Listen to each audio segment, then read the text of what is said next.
Кызамык аба аркылуу жугуучу вирустук оору. Инфекциянын булагы оорулуу адам болуп саналат. Кызамыкты бейтап менен байланышта болгон, эмдөөдөн өтпөгөн адамдар жуктуруп алышат. Бир оорулуу адамдан аны менен байланышта болгон 10дон ашык адам жуктуруп алышы мүмкүн. Бизде биринчи случайлар ушу январдын аягында болду.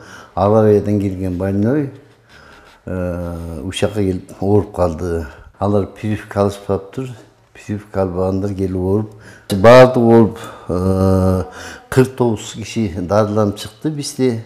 Ушу январдан бери 6 айда. 1 жашка чейинкилер 17, 5 жашка чейинкилер 19, 14 жашка чейин 9, чоңдор 4 киши болду. Кызамыктын белгилери байкалар замат жарандар үйдөн чыкпай адамдардан оочолонуп, аймактык дарыгерди үйгө чакыруусу керек. Анткени кызамык аба аркылуу жуккандыктан коркунучтуу илдет болуп саналат. Кызамыктын белгилери бул туура калат, ошондой күнгө чейин жугат, инкубационный период деп коет.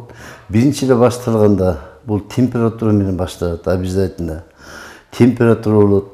Сыпчыгардын астында ооштун ичинде бельская филатова деген тазалыкты сактап сыптар болот.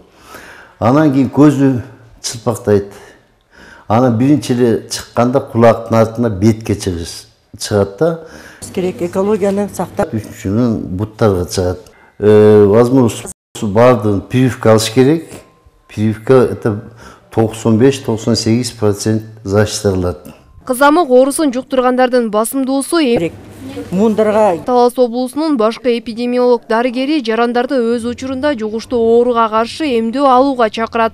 Анткени быйылкы жылы кызамык менен ооруган бейтаптардын бардыгы эмдөөдөн баш тартты. керек да бүт жат.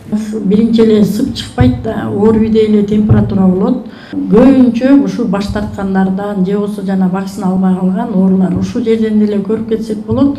Вакцинанын кандай пайдасы бар экен. Ошон үчүн биз азыр бүт жерде жумуш алып баратабыз. Эмделбеген балдар болсо баарын эмдөөгө мобилдик бригадалар чыкты.